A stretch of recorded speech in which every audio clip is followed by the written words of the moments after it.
Hello साथियों, आप सबका स्वागत है हमारे YouTube channel Bihar SS lockers academy में। जैसा कि आप लोगों को थंबनेल से पता चल गया होगा कि आज के इस क्लास में मैं आप लोगों को क्या बताने वाला हूं, तो आप लोगों ने सही समझा है। आज मैं आप लोगों को बताऊंगा पत्र लेखन के बारे में कि एग्जाम में जो पत्र लिखने के लिए प्रश्न आते हैं उसको आप लोग कैसे लिखिएगा।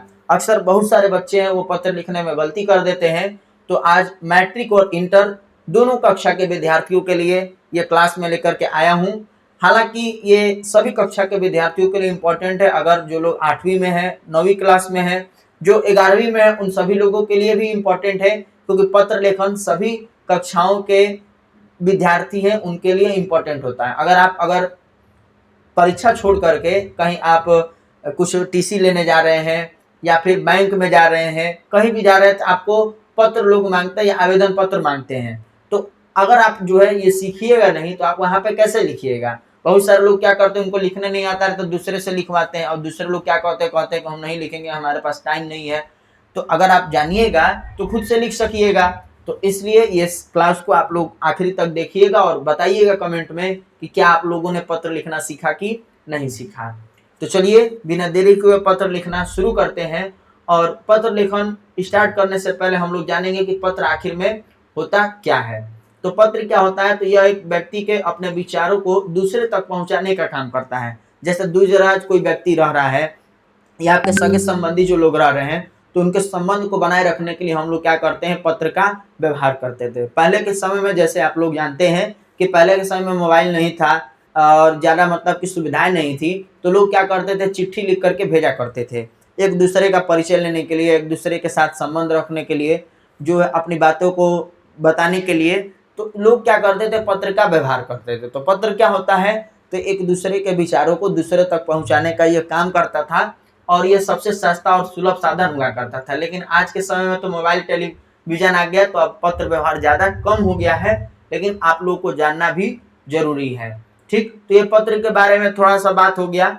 और इसके बाद अगर हम लोग बात करेंगे कि पत्र जो है कितने तरीके का होता है, तो पत्र हम लोग का जो है कितने तरीके का होता है, तो दो तरह का। पत्र कितने तरह का, दो तरह का होता है। एक अनौपचारिक पत्र होता है और एक औपचारिक पत्र होता है।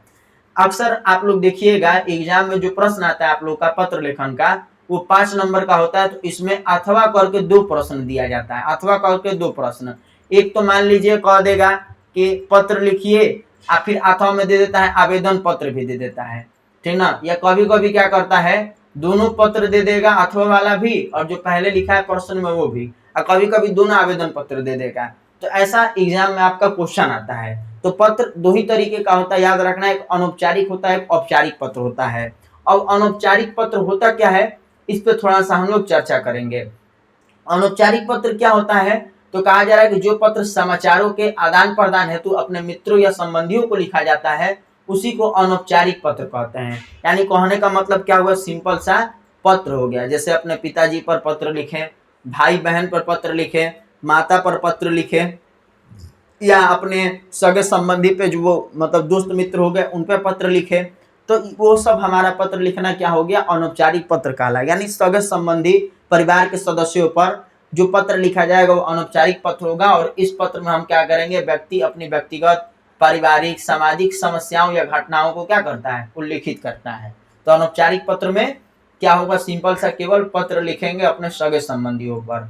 हाँ, लेकिन अगर हम लोग केवल और केवल बात करेंगे औपचारिक पत्र का, तो इसमें क्या आ जाता है, आवेदन पत्र आ जाता है। औपचारिक पत्र में क्या आ जाता है, औपचारिक पत्र में तो आवेदन पत्र आता है। इसमें हम क्या करते हैं कि जैसे कहीं हम स्कूल में पढ़ रहे हैं, कॉलेज में पढ़ रहे हैं, तो अपने प्रधानाध्यापक को छुट्टी के लिए या फीस माफ कराने के लिए क्या करते हैं, आवेदन पत्र लिखते हैं। या कहीं बैंक में आपका खाता बंद हो गया है तो खाता चालू कराने के लिए शाखा प्रबंधक को पत्र लिखते हैं। कहीं बिजली विभाग के जो प्रधान हो गए उसको पत्र लिखते हैं, तो वो आवेदन पत्र होता है। तो आवेदन पत्र क्या कहलाता है, हमारा औपचारिक पत्र कहलाता है।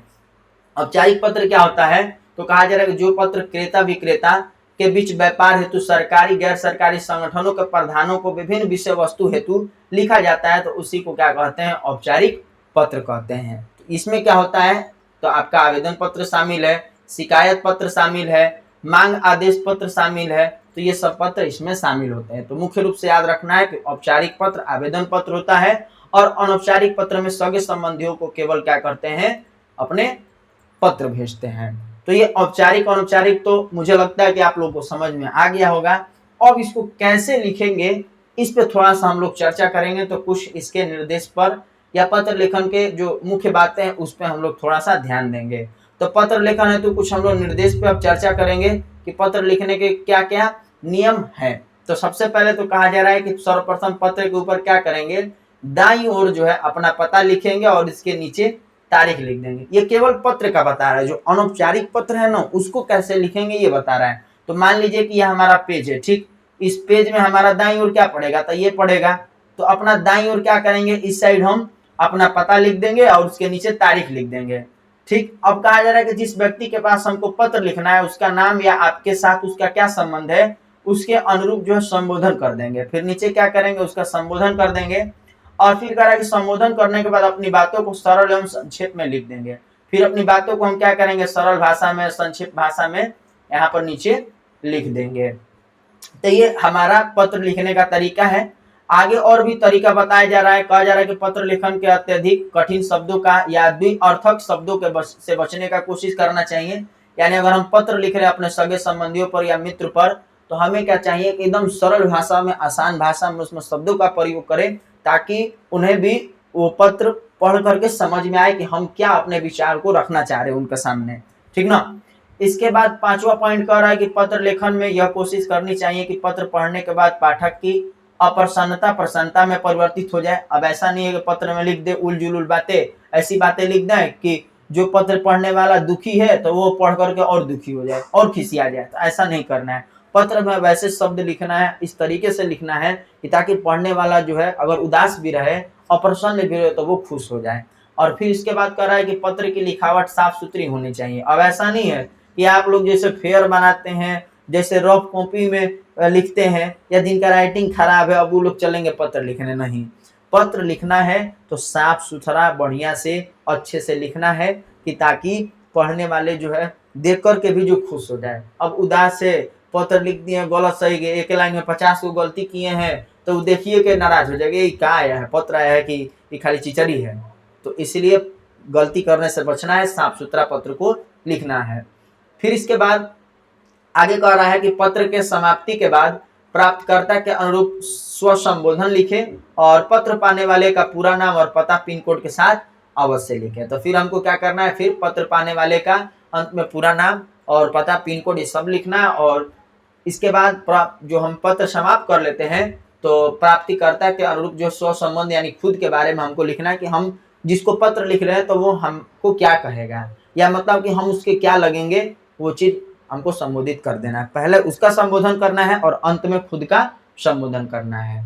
अब मान लीजिए यहाँ पे प्रश्न आ जाता है कि पत्र लिखने में हमको कठिनाई होती है, तो नीचे हम कुछ तालिका आप लोग को बता रहे हैं, कुछ नमूना दे रहे हैं, जिससे आपको संबोधन करने में, किसी का अभिवादन करने में कोई कठिनाई नहीं होगा, उसकी जानकारी आपको मिल जाएगा। स्व संबोधन में क्या होगा ये भी आप लोग को मिल जाएगा। तो आइए हम आप लोगों को कुछ जानकारियां दे रहे हैं संबोधन के विषय में, स्व संबोधन के विषय में और अभिवादन के विषय में। तो आप लोग चार्ट के माध्यम से देख रहे होंगे, यहाँ पर सबसे पहले लिखा है लिखने वाले। लिखने वाले को क्या कहा गया है, लिखने वाले को प्रेषक कहा गया है। एक बार हम अच्छे से स्लाइड को कर दे रहे हैं ताकि आप लोग को अच्छे से सारा चीज दिख जाए। इसमें कह रहा है लिखने वाले को प्रेषक, पाने वाले को प्राप्तिकर्ता कह रहा है, उसके बाद संबोधन कह रहा है, अभिवादन और स्व संबोधन कह रहा है। तो जैसे मान लीजिए कि अगर हम किसी के पुत्र हैं, मतलब हम अपने पिताजी पर पत्र लिख रहे हैं, तो हम पुत्र हैं तो हम क्या कर अपने पिताजी पर पत्र लिखे, तो उनको संबोधन में क्या कहेंगे, तो पूज्य या पूज्यवर पिताजी कहेंगे। और अभिवादन के रूप में उनको कहेंगे सादर प्रणाम या चरण स्पर्श कहेंगे। और जब अपना खुद का हमको अंत में स्व संबोधन करना होगा तो हम कर देंगे आपका प्यारा बेटा या आपका प्यारा पुत्र कह देंगे। तो ये हम अगर अपने पिता पर पत्र लिखे तो ये सब संबोधन, अभिवादन और स्व संबोधन करेंगे। अगर मान लीजिए कि हमारे पिताजी अगर पत्र लिख रहे हैं, तो पिताजी पत्र लिख रहे हैं तो वो हम पे क्या लिखेंगे, तो पुत्र लिखेंगे, पुत्र हैं हम उनके, तो हम पर अगर पत्र लिख रहे हैं तो हमको क्या लिखेंगे, प्रिय या चिरंजीव लिखेंगे। और अभिवादन के रूप में हमको कहेंगे शुभाशीष, और फिर अंत में क्या कहेंगे, अपना संबोधन देंगे तो तुम्हारा शुभाकांक्षी कहेंगे। उसी तरह अगर पुत्र जो है माता पर पत्र लिखेगा तो पूजनीय पूज्य माता जी लिखेगा, सादर प्रणाम या चरण स्पर्श करेगा, और अंत में स्व संबोधन में आपका लाडला कहेगा। अगर माता जो है पुत्र को पत्र लिख रही है तो वो प्रिय चिरंजीव कहेंगी, शुभाशीष कहेंगी वो, और तुम्हारी शुभकांक्षी कहेंगी। तो ये आपका पत्र लिखने वाले और प्राप्त करने वाले के स्व संबोधन और संबोधन के बारे में लिखा गया है कि अभिवादन कैसे कीजिएगा। उसी तरह मित्र के बारे में दिया कि मित्र मित्र को लिखेगा तो प्रिय मित्र कहेगा, नमस्ते कहेगा, फिर अंत में स्व संबोधन में तुम्हारा मित्र कहेगा। गुरु अगर शिष्य पर पत्र लिख रहा है तो वो आयुष्मान भव लिखेंगे, फिर शुभाशीष कहेंगे अभिवादन के रूप में, और तुम्हारा शुभाकांक्षी कहेंगे। अगर शिष्य गुरु पर पत्र लिख रहा है तो उसको गुरुवर कहेंगे, फिर सादर प्रणाम वो कहेगा उनको, और अंत में अपना आपका आज्ञाकारी कह करके उनको संबोधित करेगा स्व संबोधन में। फिर छोटा भाई अगर बड़े भाई पर पत्र लिख रहा है तो आदरणीय भैया लिखेगा, सादर प्रणाम कहेगा और आपका अनुज को कहेगा। फिर अगर बड़ा भाई छोटे भाई को पत्र लिख रहा है तो उनको प्रिय कहेगा, खुश रहो कहेगा उनको, और तुम्हारा अग्रज कहेगा। तो ये नमूना आप लोग देख लीजिएगा, और जिस पे भी पत्र आपको लिखने के लिए आएगा तो ये स्व संबोधन, अभिवादन और संबोधन को आप लोग देख लीजिए, इसी का यूज आप लोग कीजिएगा अपने एग्जाम में।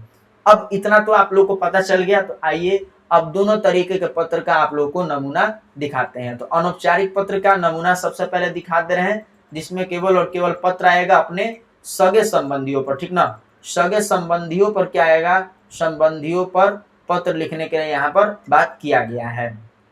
तो सबसे पहले जो ये पत्र है वो पत्र है सगे संबंधियों में पिताजी पर। कहा जा रहा है कि अपने पिताजी को एक पत्र लिखें जिसमें उन्हें अपने जीवन के लक्ष्य के बारे में जानकारी दें। तो यहाँ पर क्या हो गया, एक तरफ आपका इधर क्या हो गया, पूज्य पिताजी सादर प्रणाम बाई तरफ हो गया, और दाहिने तरफ जो है अपना जगह और पता यहाँ पर लिख दिए, मतलब जहाँ से हम लिख रहे हैं उस जगह का नाम, और यहाँ पर तिथि यानी डेट लिख दिए, किस डेट को हम पत्र लिख रहे हैं। अब पिताजी पे पत्र लिख रहे हैं तो पिताजी को संबोधित क्या करेंगे, पूज्य पिताजी कहेंगे, और उनका जो है अभिवादन कैसे करेंगे, तो सादर प्रणाम कहेंगे या चरण स्पर्श कहेंगे, कुछ भी आप लिख सकते हैं उनका अभिवादन के रूप में। और फिर उसके बाद जिस चीज के बारे में आपको लिखना है, जैसे कहा गया यहाँ पर कि जीवन के लक्ष्य के बारे में बताना है, तो फिर अपने पिताजी को अपने जीवन के लक्ष्य के बारे में यहाँ पर सरल भाषा में लिख देना है। जब आप अपने जीवन के लक्ष्य के बारे में पिताजी को बता दीजिएगा और पत्र समाप्त कीजिएगा, तो फिर अंत में लिख दीजिएगा कि माँ एवं अन्य बड़ों को प्रणाम, छोटे को स्नेह, और फिर पत्र समाप्त हो गया। और एक तरफ जो आपका दाहिने तरफ हो गया, दाहिने कर है बाएं तरफ क्या कीजिएगा, आप अपना जो पिता के साथ स्व संबंध है वो लिख दीजिएगा कि आपका प्यारा पुत्र या आपका प्यारा बेटा, अपना नाम, और फिर इस साइड जो है जहाँ पत्र भेज रहे हैं तो उसका पता हो गया, पिन कोड हो गया, ये चीज आप लिख दीजिएगा, ठीक ना। पिन कोड भी यहाँ पर लिख देना है जहाँ पर आपको पत्र भेजना है। तो ये आपका पत्र लिखा गया। तो ऐसे आप लोग को पत्र लिखना है। तो ये आपका जो अनौपचारिक पत्र का नमूना था। अब अगर औपचारिक पत्र का नमूना देखिएगा आप लोग, तो वहां पर क्या होता है, आवेदन पत्र आता है, ठीक ना, आवेदन पत्र आता है। तो आवेदन पत्र का नमूना आप लोग देख लीजिए कि कैसे आवेदन पत्र लिखाता है। तो आइए आवेदन पत्र पर हम लोग चलते हैं। तो आवेदन पत्र में जैसे प्रश्न है कि निःशुल्क प्राप्ति हेतु महाविद्यालय या विद्यालय के प्रधानाचार्य या प्रधानाध्यापक के पास एक आवेदन पत्र लिखे। मतलब इसमें क्या करना है कि अपना फीस को माफ कराना है। तो फीस को माफ कराने के लिए अपने विद्यालय या महाविद्यालय के जो प्रधानाचार्य है, प्रिंसिपल, उस पर जो है पत्र आपको लिखना है या आवेदन पत्र लिखना है। तो मान लीजिए कि अगर आप एक लड़की हैं तो लड़की लोग कैसे लिखिएगा, मतलब लड़की कह रहे हैं, अगर मान लीजिए कि आपके स्कूल के जो प्रधानाचार्य है वो एक महिला है, मतलब प्रधानाध्यापिका है, तो उनको कैसे लिखिएगा। तो आइए यहाँ पर दिया गया है आवेदन पत्र में कि सबसे पहले हम लोग क्या करेंगे, सेवा में लिखेंगे। फिर अगर प्रधाना अध्यापिका है, मतलब महिला है, तो प्रधाना अध्यापिका हो जाएगा, अगर पुरुष है तो प्रधाना अध्यापक हो जाएंगे। फिर आप अपने स्कूल का या महाविद्यालय का नाम लिख दीजिएगा। विषय आप लोग लिख दीजिएगा किस विषय में, मान लीजिए कि आपका विषय है कि निःशुल्कता प्राप्ति हेतु, तो यहाँ पे आप लिख दिया निःशुल्कता प्राप्ति हेतु। अगर मान लीजिए कि आपको छुट्टी चाहिए तो कितने दिनों की छुट्टी चाहिए वो लिख दीजिए, किस वजह से। वो विषय लिखने के बाद फिर आपको महोदय या अगर पुरुष रहेंगे तो महोदय लिख दीजिएगा।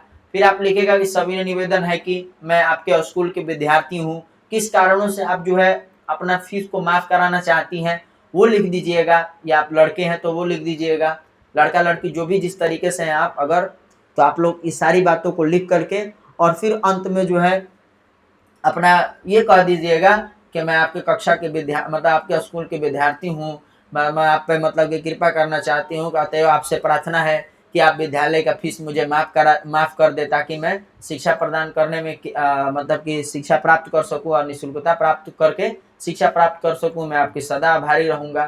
तो ये सब चीजें आपको लिख देना है। आप लोग इतना तो मालूम ही है कैसे लिखना है, बस फॉर्मेट आप लोग को ध्यान देना है कि अगर प्रधानाध्यापक रहेंगे तो प्रधानाध्यापक प्रधानाध्यापिका हो जाएगा, और महिला रहेंगी तो फिर स्कूल का नाम, उसके बाद विषय, ये चीज लिखना आपको जरूरी है। जब सारा चीज आप लोग लिख दीजिएगा पत्र के या विषय के अनुसार, तो अंत में क्या करना है, बाएं तरफ अपना जिक्र कर देना है कि आपकी आज्ञाकारिणी छात्रा, अगर आप छात्र है तो आपका आज्ञाकारी छात्र, फिर अपना नाम लिख देना है, किस कक्षा में आप पढ़ते हैं कक्षा लिख देना है, खंड यानी सेक्शन लिख देना है, किस सेक्शन में अगर है सेक्शन मिला है तो, क्रमांक यानी रोल नंबर अपना लिख देना, और एक तरफ अपना जिस दिन को आप आवेदन पत्र लिख रहे हैं वो डेट लिख देना है। अगर इतना कर दिए आप तो फिर आप जो है आवेदन पत्र अच्छे से कंप्लीट कर दिए। तो ऐसे आवेदन पत्र लिखना है, पत्र जैसे बताए वैसे लिखना। अगर आप लोग ऐसे कर दिए तो आप लोग को 5 नंबर जो है 5 नंबर अवश्य मिलेगा, अगर अच्छे से पूरे तरीके से लिख दिए। अगर 5 नंबर नहीं भी मिला तो 4 नंबर अवश्य मिलेगा, इसका गारंटी है हमें, क्योंकि इन सब चीजों पर जो है थोड़ा नंबर काट ही दिया जाता है स्कूल से। बाकी आप लोग अपना अच्छे से सुंदर राइटिंग में लिखिएगा, गलती नहीं कीजिएगा। तो क्लास ये कैसा लगा आप लोग कमेंट में बताइएगा, और इस क्लास से जुड़ने के लिए आप लोगों का धन्यवाद। पत्र लेखन मुझे लगता है कि आप लोग सीख गए होंगे, अब आप लोग गलती नहीं करेंगे। एग्जाम आएगा, सेटअप एग्जाम होगा तो आप लोग उसमें भी पत्र लेखन को एकदम फोड़ दीजिएगा, फाइनल एग्जाम होगा तो उसमें भी आप लोग को डर नहीं लगेगा। बाकी ऐसे ही क्लास के लिए आप लोग हमारे चैनल को सब्सक्राइब कर लीजिए, बेल आइकन को प्रेस कर दीजिए, ताकि हमारे नए नए क्लासेस के अपडेट आप लोगों तक पहले पहुंच जाए। मिलते हैं ऐसे ही नेक्स्ट क्लास में, तब तक के लिए आप लोग स्वस्थ रहिए, मस्त रहिए, धन्यवाद।